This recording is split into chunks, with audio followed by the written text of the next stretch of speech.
How's it going, Teeter family? This is Tony. So since I started homeschooling, which is going to be 9 years this year, someone's always asked me what my homeschooling space looked like, and that's what we're going to talk about today.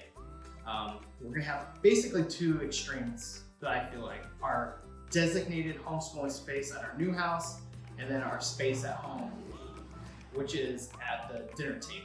Homeschooling spaces are unique, just like our children. Some kids are going to want to do homeschooling at a desk. Some are going to want to do at the kitchen table. And that is the beauty of homeschooling, that it is flexible. So there are some people that do homeschooling at a dinner table, like that we do at our current house. And there's some people that will do it on an island in their kitchen. There'll be people that do it in their car. I mean, it's amazing the different places that people have done school. We've done it on park benches. We've done homeschooling on road trips, and that is amazing. Our new homeschooling space is in a designated room, and not everyone's space has to look like this. So I'm going to show you around what this space is going to look like. My daughter does a internet-based homeschooling. It's called Time for Learning. So we are thinking about putting a desk here with her laptop, so she has her own personal spot for homeschooling.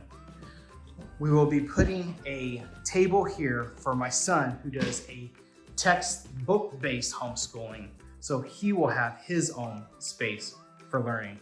And our son, Tony, when he's not doing a little busy work, he has a little hidey hole where he will be hopefully spending some of his time. But this space is not just going to be homeschooling. It's going to be their fun area, their play area. We have a spot over here where we're going to be storing all of our train tracks. And that is something that we like to do together, building train tracks. We're going to be having a reading space in this area. My daughter loves books, so we're thinking about putting shelves here, possibly even a bed here for her reading. A lot of people in this group are probably going to be new at homeschooling. So what do we all do when we're new at something?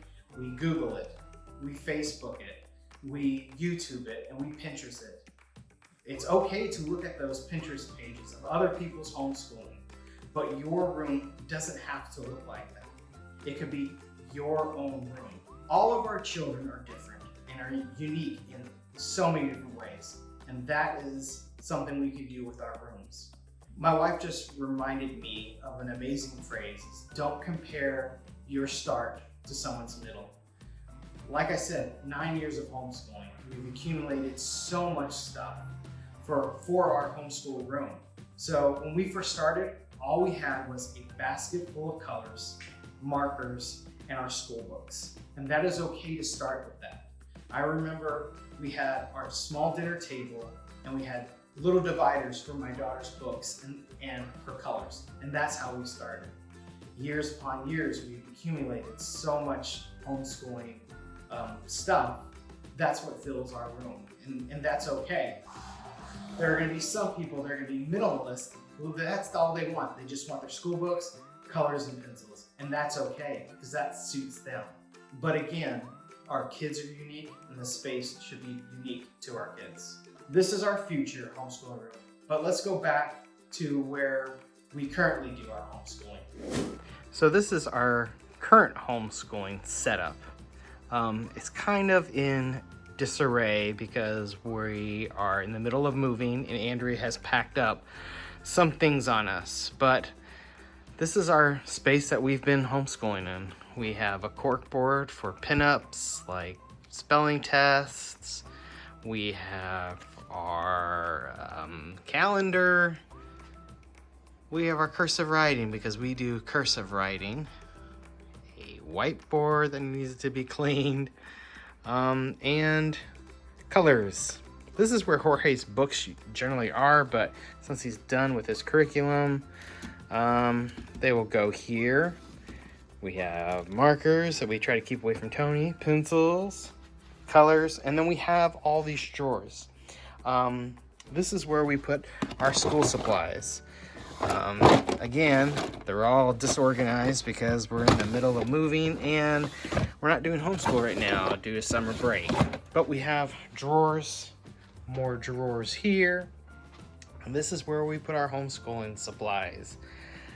We have a diffuser and we have our homeschooling rules. So I don't know where Andrea got that. I think it was at Hobby Lobby or something, but this is where we have been doing our homeschooling for quite some time. And now we are moving to the new homeschooling area when we move to the new house. But this is what our homeschooling looks like.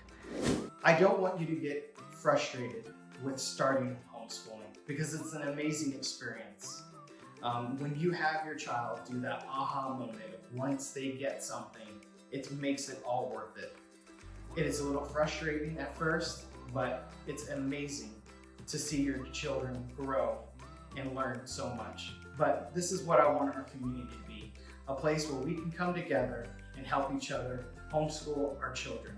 So let's be grateful for what we have. Let's have faith that we can do this together, and let's go get our new life.